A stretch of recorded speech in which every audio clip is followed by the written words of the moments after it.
ವೀಕ್ಷಕರೇ, ದೃಷ್ಟಿ ನ್ಯೂಸ್ಗೆ ಸ್ವಾಗತ ಸುಸ್ವಾಗತ. ವೀಕ್ಷಕರೇ ನಮಸ್ಕಾರ. ಬಳ್ಳಾರಿ ಜಿಲ್ಲೆ ಸಂಡೂರು ತಾಲೂಕು ಸುಶೀಲನಗರ ಗ್ರಾಮ ಪಂಚಾಯಿತಿಯ ಇವತ್ತು ಮುಂಭಾಗದಲ್ಲಿ ದೃಷ್ಟಿ ಕನ್ನಡ ನ್ಯೂಸ್ ವತಿಯಿಂದ ಒಂದು ಗ್ರಾಮ ಸಭೆಯಲ್ಲಿ ಭಾರತ್ ಜೋಡೋ ಅನ್ನುವಂಥ ಇವತ್ತು ಒಂದು ಸಂಘ ಸ್ಥಾಪನೆ ಮಾಡ್ತಾಯಿದ್ದಾರೆ. ಇದರ ಬಗ್ಗೆ 5 ಗ್ರಾಮ ಅಂದರೆ ಸುಶೀಲನಗರ, ಸಿದ್ದಾಪುರ, ಜಯಸಿಂಪುರ, ವೆಂಕಟಗಿರಿ, ರಾಮಗಡ ಈ 5 ಗ್ರಾಮದ ಯುವಕರನ್ನು ಇವತ್ತು ಕರೆ ಕಳಿಸಿ ಇವತ್ತು ಗ್ರಾಮ ಸಭೆಯನ್ನು ಹಮ್ಮಿಕೊಂಡಿದ್ದಾರೆ. ಈ ಸಂಘದ ವಿವರವನ್ನು ಗ್ರಾಮ ಪಂಚಾಯಿತಿಯ ಅಭಿವೃದ್ಧಿ ಅಧಿಕಾರಿಗಳು ಹಾಗೂ ಕಾರ್ಯದರ್ಶಿಗಳು ತಿಳಿ ಮಾತನ್ನು ತಿಳಿಸುತ್ತಾ ಇವತ್ತು ವಿವರವನ್ನು ನೀಡುತ್ತಾರೆ. ಇದರ ಬಗ್ಗೆ ಒಳಗಡೆ ಸಂಘದ ಸ್ಥಳದಲ್ಲಿನೇ ಒಮ್ಮೆ ಭೇಟಿ ಮಾಡೋಣ. ವೀಕ್ಷಕರೇ, ಒಳಗಡೆ ಇವತ್ತು ಸಂಘದ ಎಲ್ಲ ಯುವಕರು ಬಂದಿರ್ತಾರೆ. ಅವರ ಬಗ್ಗೆ ಒಮ್ಮೆ ಮಾಹಿತಿಯನ್ನು ಪಡೆದುಕೊಳ್ಳೋಣ. ಇಡೀ ರಾಜ್ಯಾದ್ಯಂತ ಸರಿಸುಮಾರು 10,000 ಸಂಘಗಳು ಸ್ಥಾಪನೆ ಆಗಲಿವೆ.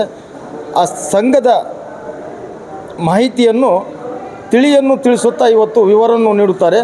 ಹಾಗಾಗಿ ಸಂಘದಲ್ಲಿ ಯಾವ ಅನುಕೂಲತೆ ಕೊಡಬೇಕು, ಹಾಗೆಯೇ ಸಂಘಗಳಲ್ಲಿ ಏನು ಸೌಲಭ್ಯ ದೊರಕಲಿದೆ ಅನ್ನುವಂಥ ವಿವರವನ್ನು ನೀಡುತ್ತಾ ಇವತ್ತು ತಿಳಿಯನ್ನು ತಿಳಿಸುತ್ತಾರೆ. ಹಾಗಾಗಿ ಒಮ್ಮೆ ಭೇಟಿ ಮಾಡೋಣ, ಬನ್ನಿ ವೀಕ್ಷಕರೇ. ಜಿಲ್ಲಾ ಪಂಚಾಯಿತಿ, ಬಳ್ಳಾರಿ ತಾಲೂಕು ಪಂಚಾಯಿತಿ, ಸೊಂಡೂರು ಗ್ರಾಮ ಪಂಚಾಯಿತಿ ಗ್ರಾಮ ಸಭೆ ಸುಶೀಲನಗರ ದಿನಾಂಕ 30/7/2026 ಬೆಳಗ್ಗೆ 10 ಗಂಟೆಗೆ ಸುಶೀಲನಗರ ಗ್ರಾಮ ಪಂಚಾಯಿತಿಯ ಸಭಾ ಸಭಾಂಗಣದಲ್ಲಿ ಭಾರತ್ ಜೋಡೋ ಗ್ರಾಮ ಸಭೆ ಹಮ್ಮಿಕೊಳ್ಳಲಾಗಿದೆ. ಗ್ರಾಮ ಪಂಚಾಯಿತಿ ವ್ಯಾಪ್ತಿಯಲ್ಲಿ ಬರುವ ಸುಶೀಲನಗರ, ಸಿದ್ದಾಪುರ, ಜಯಸಿಂಪುರ, ವೆಂಕಟಗಿರಿ, ರಾಮಗಡ 5 ಗ್ರಾಮದ ಯುವಕರಿಗೆ ಬರಮಾಡಿಕೊಂಡು ಭಾರತ್ ಜೋಡೋ ಯುವ ಸಂಘ ಸ್ಥಾಪನೆಯ ಬಗ್ಗೆ ತಿಳಿಯನ್ನು ತಿಳಿಸುತ್ತಾ ವಿವರವನ್ನು ನೀಡಿದರು. ನಮ್ಮ ಸುಶೀಲನಗರ ಒಂದು ಗ್ರಾಮ ಪಂಚಾಯಿತಿ ವ್ಯಾಪ್ತಿಯಲ್ಲಿ ಈಗಾಗಲೇ ನಮ್ಮ ಬಿಲ್ ಕಲೆಕ್ಟರ್ ಹೇಳಿದಂತೆ ಸರ್ಕಾರದ ಒಂದು ಆದೇಶದನ್ವಯ ನಮ್ಮ ಗ್ರಾಮ ಪಂಚಾಯಿತಿ ವ್ಯಾಪ್ತಿಯಲ್ಲಿರ್ತಕ್ಕಂಥ ಎಲ್ಲ ಯುವಕರು ಅಂದರೆ 16ರಿಂದ 35 ವರ್ಷದೊಳಗಿರ್ತಕ್ಕಂಥ ಯುವಕರನ್ನು ಒಂದುಗೂಡಿಸಿ ಒಂದು ಸಂಘವನ್ನು ರಚನೆ ಮಾಡಿ ಆ ಸಂಘದಿಂದ ಸಾರ್ವಜನಿಕರೇ ಆಗಿರ್ಬೋದು, ನಮ್ಮ ಗ್ರಾಮಕ್ಕಾಗಿ ಯಾವ ರೀತಿ ಒಂದು ಅಭಿವೃದ್ಧಿ ಕಾರ್ಯದಲ್ಲಿ ಪಾಲ್ಗೊಳ್ಳಬೇಕು ಅಂತನ್ನೋ ಒಂದು ಆಶಯದ ದೃಷ್ಟಿಯಿಂದ ಸರ್ಕಾರ ಈ ಒಂದು ಹೊಸ ಆದೇಶವನ್ನು ಭಾರತ್ ಜೋಡೋ ಯುವ ಸಂಘಗಳನ್ನು ಸ್ಥಾಪನೆ ಮಾಡಲಿಕ್ಕೆ ಕ್ರಮ ಕೈಗೊಂಡಿರ್ತಕ್ಕಂಥದ್ದು. ಈ ಸಂಘದ ಉದ್ದೇಶ ಇಷ್ಟೇ, ಎಲ್ಲ ಯುವಕರಲ್ಲಿ, ನಮ್ಮಲ್ಲಿ ಗ್ರಾಮ ಪಂಚಾಯಿತಿ ಮಟ್ಟದಲ್ಲಿ ಬರ್ತಕ್ಕಂಥ ಯುವಕರಲ್ಲಿ ಒಂದು ಹೊಸದಾಗಿ ಅವರಲ್ಲಿ ಇರ್ತಕ್ಕಂತಹ ಒಂದು ನಾಯಕತ್ವ ಗುಣವನ್ನು ಕಂಡುಕೊಳ್ತಕ್ಕಂಥದ್ದು, ಅವರಲ್ಲಿರ್ತಕ್ಕಂಥ ಒಂದು ಏನು ನಮ್ಮ ಗ್ರಾಮ ಮಟ್ಟಕ್ಕೆ ಹಾಕ್ತಕ್ಕಂಥ ಅವರಿಂದ ಹಾಕ್ತಕ್ಕಂಥ ಒಂದು ಏನು ನಮ್ಮ ಸಾರ್ವಜನಿಕರಿಗೆ ಮತ್ತು ಇರ್ತಕ್ಕಂಥ ಒಂದು ಅಭಿವೃದ್ಧಿ ಕಾರ್ಯದಲ್ಲಿ ಪಾಲ್ಗೊಂಡು ಏನೆಲ್ಲ ಕಾರ್ಯಕ್ರಮಗಳನ್ನು ಮಾಡಲಿಕ್ಕೆ ಈ ಒಂದು ಜೋಡೋ ಭಾರತ್ ಜೋಡೋ ಒಂದು ಯುವ ಸಂಘದಲ್ಲಿ ಅನೇಕ ಒಂದು ಕಾರ್ಯಗಳನ್ನು ಇಟ್ಟಿದ್ದಾರೆ. ನಾವು ಅದರ ಸಲುವಾಗಿಯೇ ಇವತ್ತು ನಮ್ಮ ಗ್ರಾಮ ಪಂಚಾಯಿತಿ ಮಟ್ಟದಲ್ಲಿ ಪ್ರತಿಯೊಬ್ಬ ಯುವಕ ಮತ್ತು ಯುವತಿಯರಿಗೂ ಇದರ ಉದ್ದೇಶ ಏನು, ಇದರ ಒಂದು ಮಹತ್ವ ಏನು, ಇದರ ಒಂದು ಯಾರೆಲ್ಲ ಅರ್ಹತೆ ಇರುತ್ತದೆ ಮತ್ತು ಇದರ ಒಂದು ಕಾರ್ಯಕಾರಿಣಿ ಯಾವ ರೀತಿ ಇರುತ್ತೆ ಅಂತ ಅನ್ನೋದ್ರ ಬಗ್ಗೆ ಇವತ್ತಿನ ಸಭೆಯಲ್ಲಿ ಎಲ್ಲರೂ ಚರ್ಚಿಸುತ್ತಾ, ಇನ್ನೂ ನಮಗೆ ಮುಂದಿನ ದಿವಸದಲ್ಲಿ ನಾವು ಇದನ್ನೇ ಯಾವ ರೀತಿಯಲ್ಲಿ ನಾವು ಆನ್ಲೈನಲ್ಲಿನೇ ಇದರಲ್ಲಿ ಭಾರತ್ ಜೋಡೋ ಯುವ ಸಂಘ ಅಂತಂದು BJUS ಅಂತಕ್ಕಂಥದ್ದು ಒಂದು ವೆಬ್ಸೈಟ್ ಇದೆ. ಆ ವೆಬ್ಸೈಟಲ್ಲಿ ತಾವು ಯಾವ ರೀತಿ ನೋಂದಣಿ ಆಗಬೇಕು ಅಂತ ಅನ್ನೋದ್ರ ಬಗ್ಗೆನೂ ಸಮೇತನೂ ಇದರಲ್ಲಿ ವಿವರ ಇದೆ. ಜಸ್ಟ್ ಇವತ್ತಿನ ದಿವಸದಲ್ಲಿ ಈ ಗ್ರಾಮ ಸಭೆಯಲ್ಲಿ ಇದರ ಮಾಹಿತಿಯನ್ನು ಎಲ್ಲ ತೆಗೆದುಕೊಂಡು ಹೋಗಿಬಿಟ್ಟು ಮುಂದಿನ ದಿವಸದಲ್ಲಿ ತಾವೆಲ್ಲ ನಮ್ಮ ಗ್ರಾಮ ಪಂಚಾಯಿತಿ ವ್ಯಾಪ್ತಿಯಲ್ಲಿ ಬರ್ತಕ್ಕಂಥ 16ರಿಂದ 35 ವರ್ಷದೊಳಗಿರ್ತಕ್ಕಂಥ ನಮ್ಮ ಏನು ಬರೀ ಓನ್ಲಿ ಗ್ರಾಮ ಒಂದೇ ಅಲ್ಲ, ನಮ್ಮ ಗ್ರಾಮ ಪಂಚಾಯಿತಿ ವ್ಯಾಪ್ತಿಗೆ ಬರ್ತಕ್ಕಂಥ 5 ಗ್ರಾಮದಲ್ಲಿರ್ತಕ್ಕಂಥ ಯುವಕರು ಸಮೇತ ಯುವತಿಯರು ಇದರಲ್ಲಿ ಅರ್ಜಿ ಸಲ್ಲಿಕೆ ಅರ್ಹತೆಯನ್ನಿರ್ತಾರೆ. ಹಾಗಾದರೆ ಬನ್ನಿ ಒಮ್ಮೆ ತಿಳಿಯೋಣ, ಸಂಘದ ಬಗ್ಗೆ ವಿವರವನ್ನು ತಿಳಿದುಕೊಳ್ಳೋಣ. ಯುವ ಜನರಲ್ಲಿ ಕ್ರೀಡೆ, ಸಂಸ್ಕೃತಿ, ವೈಜ್ಞಾನಿಕ ಮನೋಭಾವ ಮತ್ತು ಸಾಮಾಜಿಕ ಸಾಮರಸ್ಯ ಉತ್ತೇಜಿಸುವುದು ಯುವಕರ ವಯಸ್ಸು 16ರಿಂದ 35 ಒಳಗಡೆ ಇರತಕ್ಕದ್ದು. ಕರ್ನಾಟಕ ರಾಜ್ಯಾದ್ಯಂತ 10,000 ಸಂಘಗಳಿಗೆ 100 ಕೋಟಿ ಅನುದಾನ. ಚಟುವಟಿಕೆಗಳು: ಕ್ರೀಡೆ, ಸಾಂಸ್ಕೃತಿಕ, ಕೌಶಲ್ಯಾಭಿವೃದ್ಧಿ, ಸಮುದಾಯ ಅಭಿವೃದ್ಧಿ. ವಾರ್ಷಿಕ ಕ್ರಿಯಾ ಯೋಜನೆ ತಯಾರಿಸಿ ಅನುಷ್ಠಾನ. ತರಬೇತಿದಾರರಿಗೆ ಗೌರವಧನ 24,000 ವಾರ್ಷಿಕ ನಿಗದಿತ ಕಾಲಮಿತಿಯಲ್ಲಿ ಜಾರಿಯಾಗಲಿದೆ ಎಂದು ಅಕ್ಷರ ಬೀಜವನ್ನು ಬಿತ್ತುತ್ತಲೇ ಯುವಕರಲ್ಲಿ ಅರಿವನ್ನು ಮೂಡಿಸಿದರು. ಅದರಲ್ಲಿ ಭಾಗವಹಿಸಲಿಕ್ಕೆ ಅವಕಾಶ ಇದೆ. ವಿವರವಾಗಿ ಇದರದ್ದು ಚಟುವಟಿಕೆಯ ಕುರಿತು ನಮ್ಮ ಗ್ರಾಮ ಪಂಚಾಯತಿ ನಮ್ಮ ಸಹಾಯಕ ಲೆಕ್ಕಾಧಿಕಾರಿಗಳು ಇದರ ಬಗ್ಗೆ ಇನ್ನೂ ಹೆಚ್ಚಿನ ಒಂದು ವಿವರಗಳನ್ನು ಇದನ್ನೆಲ್ಲ ತಮ್ಮ ಮುಂದೆ ಮಂಡನೆ ಮಾಡ್ತಾರೆ. ಈಗಾಗಲೇ ಮತ್ತು ನಮ್ಮ ಗ್ರಾಮ ಪಂಚಾಯತಿಯ ಈ ಒಂದು ಸಭೆಗೆ ಆಗಮಿಸಿರ್ತಕ್ಕಂಥ ನಮ್ಮ ಗ್ರಾಮ ಪಂಚಾಯತಿ ಮಾಜಿ ಉಪಾಧ್ಯಕ್ಷರಾಗಿರ್ತಕ್ಕಂಥ ಅಂಬೇಡ್ಕರ್ ಅವರಿಗೆಲ್ಲ ಪೂರ್ವವಾಗಿ ಸ್ವಾಗತವನ್ನು ಬಯಸ್ತಾ, ಇನ್ನೂ ಇದರದ ನಿಮ್ಮಲ್ಲಿರ್ತಕ್ಕಂಥ ಇನ್ನೂ ಏನೇನೆಲ್ಲ ಕಾರ್ಯಕ್ರಮಗಳನ್ನು ಮಾಡಲಿಕ್ಕೆ ಅವಕಾಶಗಳಿದೆ ಅಂತ ನನ್ನ ಬಗ್ಗೆ ನಮ್ಮ ನಮಸ್ಕಾರ. ಇದುವರೆಗೆ ಮಾನ್ಯ ಪಿ ಡಿ ಸರ್ ಅವರು ಸುದೀರ್ಘವಾಗಿ ಇದೊಂದು ಭಾರತ್ ಜೋಡೋ ಯುವಕರ ಸಂಘದ ಬಗ್ಗೆ ಮಾಹಿತಿ ನೀಡಿರುತ್ತಾರೆ. ಸೊ ಕುಲಂಕುಷವಾಗಿ ನಿಮಗೆಲ್ಲ ಆಲ್ಮೋಸ್ಟ್ 3ನೇ ಕ್ಲಾಸ್ ಹುಡುಗರು ಕೂಡ ಅರ್ಥ ಆಗಂಗೆ ಹೇಳಿದ್ದಾರೆ. ಹೌದಾ? ಕ್ಲಿಯರಿಟಿಯಾಗಿ ಹೇಳಿದ್ದಾರೆ, ಯಾವುದೇ ಡೌಟ್ ಇಲ್ಲ. ಯಾವ ರೀತಿ ಮಾಡಬೇಕು, ಏನು ಮಾಡಬೇಕು, ಕಾರ್ಯಕಾರಿ ಏನು, ಚಟುವಟಿಕೆ ಏನು ಅನ್ನೋದ್ರ ಬಗ್ಗೆ ಇದ್ರ ಬಗ್ಗೆ ಎಲ್ಲ ಮಾನ್ಯ ಪಿ ಡಿ ಸರ್ ಅವರು ಹೇಳಿದ್ದಾರೆ. ಈ ಒಂದು ಸಭೆಗೆ ಮತ್ತೊಮ್ಮೆ ನಾನು ಮಾನ್ಯ ಪಿ ಡಿ ಸರ್ ಅವರಿಗೂ, ಮಾಜಿ ಅಧ್ಯಕ್ಷರಿಗೂ ಹಾಗೂ ಎಲ್ಲ ಯುವಕರಿಗೂ ಆ ಗ್ರಾಮ ಪಂಚಾಯತ್ ಸಿಬ್ಬಂದಿಯವರಿಗೂ ಎಲ್ಲರೂ ಕೂಡ ಈ ಒಂದು ಸಭೆಗೆ ಆಗಮಿಸುತ್ತಾ, ಸೊ ನಾವು ಈಗ ಜನರಲಾಗಿ ನೋಡೋಣ ಏನು ಯುವಕರು ಏನು. ಸೊ ಜನರಲಾಗಿ ಯುವಕರು ಏನು, ಈ ದೇಶಕ್ಕೆ ಏನು ಕೊಡುಗೆ.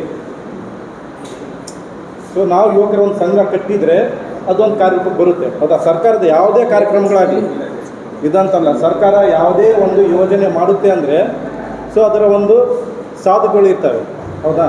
ಸೊ ಹಾಗಾಗಿ ಈಗ ನಮ್ಮ ಯುವಕರು ಅಲ್ಲಿ ಸುಶೀಲ್ ನಗರ ಗ್ರಾಮ ಪಂಚಾಯಿತಿಯ ಅಭಿವೃದ್ಧಿ ಅಧಿಕಾರಿಗಳಾದ ಹನುಮಂತಪ್ಪ ಯು, ಗ್ರಾಮ ಪಂಚಾಯಿತಿಯ ಕಾರ್ಯದರ್ಶಿಗಳಾದ ಜುಬೇರ ಅಹಮದ್ MD, ಸುಶೀಲ್ ನಗರ ಗ್ರಾಮ ಪಂಚಾಯಿತಿಯ ಮಾಜಿ ಅಧ್ಯಕ್ಷರು ಹಾಗೂ ಸುಶೀಲ್ ನಗರ ಗ್ರಾಮ ಘಟಕದ ಲಾರಿ ಮಾಲೀಕರ ಸಂಘದ ಅಧ್ಯಕ್ಷರು ಎಲ್ ಅಂಬರೀಶ್ ಹಾಗೂ ಗ್ರಂಥಪಾಲಕರು ಕಾಮು ನಾಯಕ್, ಸುಶೀಲ್ ನಗರ ಮತ್ತು ಗ್ರಾಮ ಪಂಚಾಯಿತಿ ಸಿಬ್ಬಂದಿ ವರ್ಗದ ಅಧ್ಯಕ್ಷರಾದ ಕೃಷ್ಣ ನಾಯಕ್ ಹಾಗೂ ಉಪಾಧ್ಯಕ್ಷರಾದ ಕಶ್ಮ ನಾಯಕ್, ಗ್ರಾಮ ಪಂಚಾಯಿತಿಗಳಲ್ಲಿ ನರೇಗಾ BFT ಸೈಮನ್ ಬೇಗಂ ಮತ್ತು ವೆಂಕಟಗಿರಿ ಗ್ರಾಮದ ಮುಖಂಡರಾದ ರಾಮು ನಾಯಕ್ ಮತ್ತು ಗ್ರಾಮ ಪಂಚಾಯಿತಿಯ ಸಿಬ್ಬಂದಿ ವರ್ಗದವರು ಭಾಗಿಯಾಗಿದ್ದರು.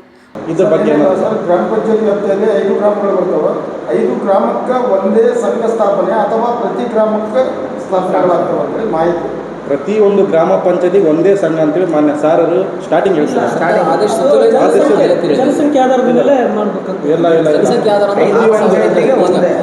ಗ್ರಾಮ ಪಂಚಾಯತಿ ಸಾರ್ ಏನಿದ್ದಾರೆ ಎಲ್ಲ ಗ್ರಾಮಗಳು ಸೇರಿ ಎಲ್ಲ ಯುವಕರುಗಳು ಸೇರಬೇಕು. ನಾಟ್ ಓನ್ಲಿ ಸುಶೀಲ್ ನಗರ ಎಲ್ಲ ಯುವಕರು ಸೇರಿ ಒಂದು ಗ್ರಾಮ ಪಂಚಾಯತಿ ಒಂದು ಸಂಘ. ಅದು ಕೂಡ ಅನುದಾನ ಎಷ್ಟು ಸರ್? 10 ಲಕ್ಷ ರೂಪಾಯಿಗಳಂತ ಸರ್ ಮುಂಚೆ ಸರ್ ಆ ಥರ ಇರುತ್ತೆ. ಈ ಸಭೆ ಮುಂಚಿತವಾಗಿ ಅಧ್ಯಕ್ಷ ಉಪಾಧ್ಯಕ್ಷ ಕಾರ್ಯದರ್ಶಿ ನೇಮಕ ಏನಾದರೂ ಮಾಡ್ತೀರಾ ಸರ್? ಖಂಡಿತ. ಅದರಲ್ಲಿ ಸಮೇತ ಸರ್ಕಾರದ ಅದರಲ್ಲಿ ಮೀಸಲಾತಿನೂ ಹೇಳ್ಬಿಟ್ಟಿದ್ದಾರೆ.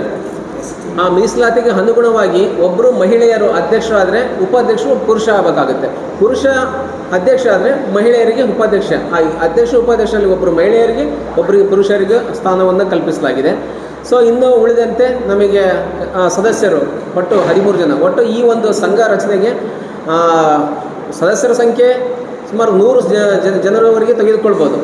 ನಾವು ಈಗ ಸಂಘ ಒಂದು ರಚನೆ ಆಗಬೇಕಂತಂದರೆ ಈ ಸಂಘದಲ್ಲಿ ಅಧ್ಯಕ್ಷ, ಉಪಾಧ್ಯಕ್ಷ ಮತ್ತು ಸದಸ್ಯರು ಅಂತಂತಂದರೆ 13 ಜನ. ಒಟ್ಟು 15 ಜನ ಇರಬೇಕು ಈ ಒಂದು ಸಮಿತಿ, ಈ ಸಂಘ ಒಂದು ರಚನೆ ಆಗಲಿಕ್ಕೆ. ಹಿಂದಿನ ಸಭೆಯಲ್ಲಿ ಜಾರಿ ಆಗುತ್ತಾ ಅಥವಾ ಮುಂದಿನ ದಿನಗಳೇ ಏನಾದರೂ ಸಂಘ ಸ್ಥಾಪನೆ ಆಗುತ್ತೆ? ಈಗಾಗಲೇ ನಾವು ಈಗ ಹೇಳಿದ್ವಲ್ಲ, ನಾವು ಆನ್ಲೈನ್ ಮುಖಾಂತರ ಅವರಿಗೆ ವೆಬ್ಸೈಟ್ ಇದೆ. ಅದರಲ್ಲಿ ಪ್ರತಿಯೊಬ್ಬರು ಮೊದಲು ರಿಜಿಸ್ಟ್ರೇಷನ್ ಮಾಡ್ಕೋಬೇಕು, ನೋಂದಣಿ ಆಗಬೇಕು. ಸೊ ನೋಂದಣಿ ಆದ ನಂತರ ಎಷ್ಟು ಜನ ನಮ್ಮಲ್ಲಿ ಯೂತ್ಸು 16ರಿಂದ 35 ವರ್ಷದೊಳಗಿರ್ತಕ್ಕಂಥವ್ರು ನೋಂದಣಿ ಆಗಿದ್ದಾರೆ ಅಂತ ಅನ್ನೋದ್ರ ಬಗ್ಗೆ ಮಾಹಿತಿಯನ್ನು ತೆಗೆದುಕೊಂಡು ನಂತರ ನಾವು ಅದೊಂದು ಸಂಘವನ್ನು ರಚನೆ ಮಾಡ್ತೀವಿ. ಈ ಒಂದು ಸಭೆಯಲ್ಲಿ ನೀವು ಮುಕ್ತವಾಗಿ ಈಗಾಗಲೇ ನಮ್ಮ ಜುಬೇರ್ ಅವರು ಹೇಳಿದಂತೆ ತಾವೇನು ಹೆಣ್ಣೊಂದು ಕಲಿತಾರೆ, ಶಾಲೆ ಒಂದು ತೆರೆದಂತಲ್ಲ, ಇಡೀ ಪ್ರಪಂಚನೇ ತೆರೆದಂತೆ. ಹೌದಾ? ಯಾಕೆಂದರೆ ನಾವೇನು ಮಾಡ್ತೀವಿ, ಗಂಡ್ಮಕ್ಳು ಜಸ್ಟ್ ಫಾರ್ ಹೋಗ್ತೀವಿ, ಬರ್ತೀವಿ, ದುಡಿತೀವಿ, ಬರ್ತೀವಿ. ಆದರೆ ಹೆಣ್ಣು ಅನ್ನೋದೇನಿದೆಯಲ್ಲ, ಆ ಹೆಣ್ಣನ್ನು ನಾವು ನೀಟಾಗಿ ಆರೋಗ್ಯವಾಗಿ 18 ವರ್ಷದಲ್ಲಿ ಸಾಕಿ ಬೆಳೆಸಿ ವಿದ್ಯೆ ಕೊಟ್ಟು ಆಮೇಲೆ ಜಾಬಿಗೆ ಕೊಟ್ಟು ಆ ಅಮ್ಮನ ಜೀವನ ನೋಡಿ, ಏನು ಇಲ್ದಂಗೆ 18 ವರ್ಷ ಒಳಗಡೆ ಮದುವೆ ಮಾಡಿ ಗಂಡ ಮನೆ ಕಳಿಸಿ ಆ ಅಮ್ಮನ ಜೀವನ ನೋಡಿ, ಡಿಫ್ರೆನ್ಸ್ ನಿಮಗೆ ಗೊತ್ತಾಗುತ್ತಾನೆ. ಸೊ ಇದೇ ಉದ್ದೇಶ ಎಷ್ಟೇ, ಎಲ್ಲರೂ ಕೂಡಿ ಒಂದು ಸ್ವಸ್ಥವಾದಂಥ ಒಂದು ಸಮಾಜವನ್ನು ನಿರ್ಮಾಣ ಮಾಡಬೇಕಾದ್ದೇ ಈ ಯುವಕರ ಸಂಘದ ಒಂದು ಪ್ರಮುಖ ಉದ್ದೇಶ. ಸೊ ಅದರ ಒಂದು ಯುವ ಚಟುವಟಿಕೆ ಚೌಕಟ್ಟುಗಳು ಏನೇನು ಮಾಡಬೇಕು ಅಂತ ಒಂದು 4 ಎಕ್ಸ್ಪ್ಲೇನ್ ಮಾಡಿ ಹೇಳ್ತೀನಿ.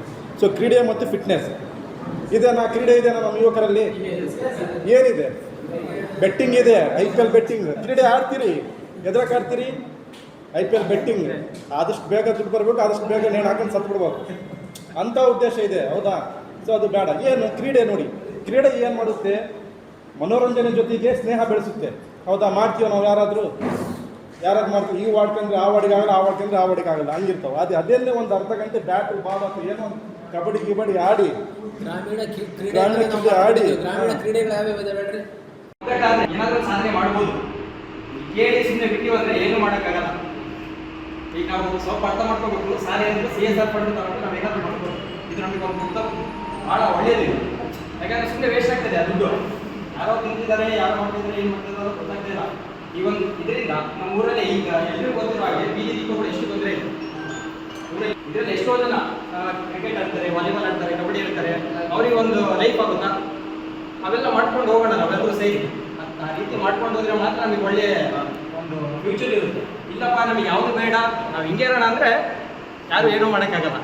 ಎಲ್ಲರೂ ಸ್ವಲ್ಪ ತಲೆಯಲ್ಲಿ ಹಾಕೊಳ್ಳಿ ಇದನ್ನು. ವರದಿ ಬಾವಿಹಳ್ಳಿ ನಂದ್ಯನಾಯಕ್, ದೃಷ್ಟಿ ನ್ಯೂಸ್, ಸುಶೀಲ್ ನಗರ, ಸಂಡೂರು.